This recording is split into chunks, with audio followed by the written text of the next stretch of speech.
Hi and welcome. My name is Demian Föhringer, and in the next 15 minutes I will present our research regarding what write-aware timestamp tracking, effective and efficient page replacement for modern hardware. For this paper, we revisited the classical problem of page replacement. First, we looked at recent challenges of page replacement. Storage moved from HDDs to SSDs because SSDs offer a much better random read throughput, but they also have a read-write asymmetry with slower writes than reads, and their lifetime is influenced by the amount of writes. Servers changed from single-core CPUs to having dozens or even hundreds of cores. From this, we derived the four goals of page replacement. First, replacement effectiveness. A is better than B if A produces less misses or reads than B. Second, write awareness. A is better than B if A produces less writes than B. Third, CPU efficiency. A is better than B if A needs less CPU than B for accesses and evictions. Fourth, multi-core scalability. A is better than B if A scales better than B. So with that, let's have a look at what strategies are used for page replacement. We can see that most systems use LRU or an adaptation of LRU. LRU2, based on LRU-K from 1993, is used in SQL Server, and clock sweep and approximation of LRU is used in Postgres. We evaluated and compared 8 state-of-the-art strategies at random against those goals. As you can see, none of them fulfills our 4 goals. So, let's talk about WAT. With WAT, we follow the idea that more information leads to more insight, which can lead to a better strategy. Therefore, we start by tracking every access on a page in a tracking array. You can see how on each access the current timestamp is prepended to the tracking array.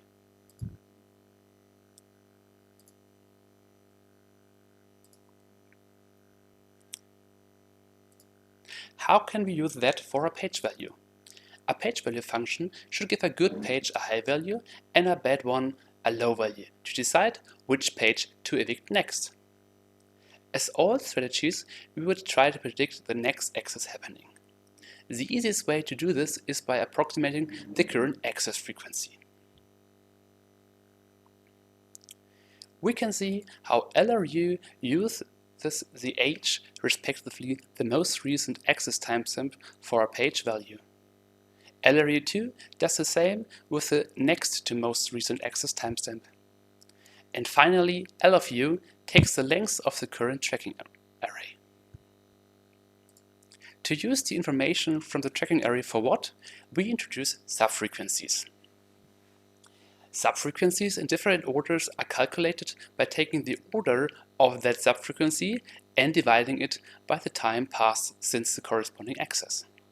For example, for our subfrequency of first order, we divide 1 by the time passed since the most recent access.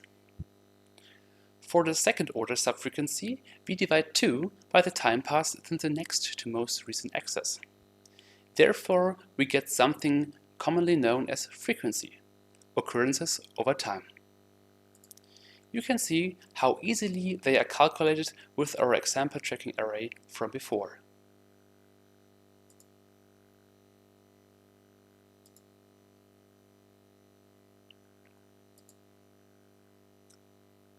To get a single page value, we now have to aggregate those subfrequencies to a single value. Based on our experiments, we chose the maximum function to be a good aggregator. Therefore, in our example, our page value is the same as the first order subfrequency. If we now look back at how the other strategies calculate the page value, we see that LRU just uses the first order subfrequency, LRU2 uses the second order subfrequency, and LFU uses something we call maximum order subfrequency.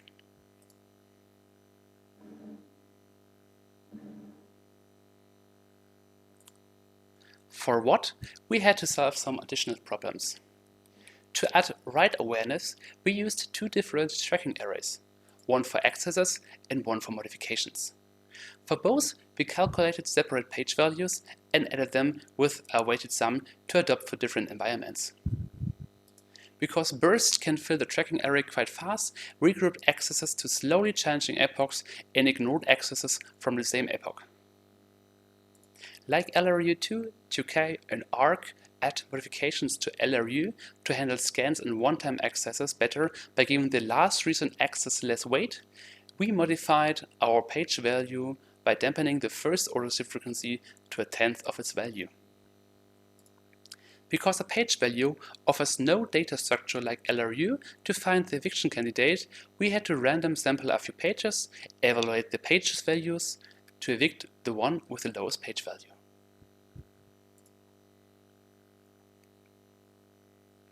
Now, after presenting the idea behind WHAT, we are now interested in how good WHAT fulfills our four goals. For this, we wrote and published a simulation framework. To check the replacement effectiveness, our first goal, we compared WHAT against 8 state-of-the-art strategies and ran them on 5 different traces. You can see a selection here. Each little graph shows how good a strategy, the columns, on a specific trace, the rows, compares against WHAT on a specific buffer pool ratio. If the graph is below 0, the other strategies produce less misses than WHAT, marked in red. And if it is above 0, it produces more misses than WHAT, marked in green. You can see that even if there are some parts where a specific strategy produces less misses than WHAT overall generates less misses than any other strategy. We can see that WHAT with its different write rates is better than any other strategy in comparison of writes and misses. To evaluate both other goals, we did a system evaluation.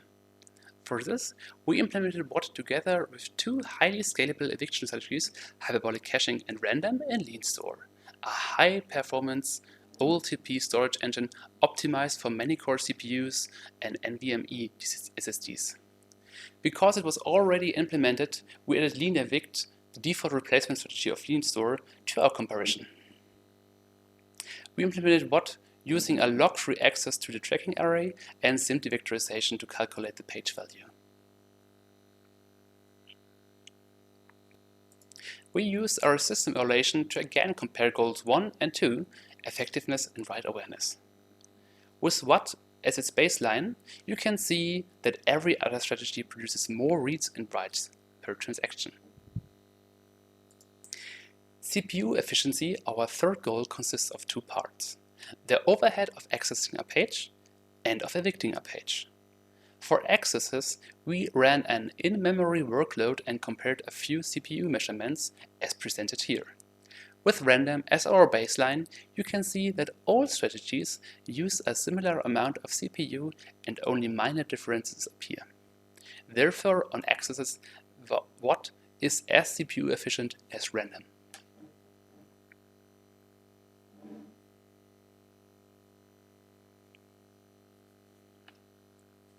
For evictions, we measured the time each strategy takes to evict a specific amount of pages. Again, you can see WHAT being close to our baseline, the no overhead strategy random. Therefore, we can conclude that WHAT is highly CPU efficient. For multi-core scalability, our fourth goal, we measured the eviction capability using multiple threads. On the left side, we can see the performance on a read-only trace. Therefore, all pages are clean and can just be dropped. Here, WHAT scales as good as hyperbolic caching and quite similar to random. On the right side, we used a trace generating dirty pages. Therefore, our dirty page needs to be written out before evicting it, adding communication to the SSD. Here, all four strategies scale quite similar. Therefore, we can conclude that WHAT is as scalable as random and therefore highly scalable. With our comparison metrics, we can see that WHAT fulfills all four goals and therefore should be considered as a replacement strategy fit for modern hardware. In this video, we presented what? Write-aware timestamp tracking, effective and efficient page replacement for modern hardware. We presented 4 goals that page replacement should fulfill to be fit for modern hardware and showed how Watt accomplishes all 4 goals. The paper and a link to the repository containing the implementation in LeanStore, the simulation framework, and the traces used can be found on leanstore.io. You should also have a look at the 2 other LeanStore papers presented on VowLDB 2023, what modern NVMe storages can do and how to exploit it, High Performance I/O for high-performance storage engines, and Scalable and Robust Snapshot Isolation for high-performance storage engines. Thank you for your time and interest.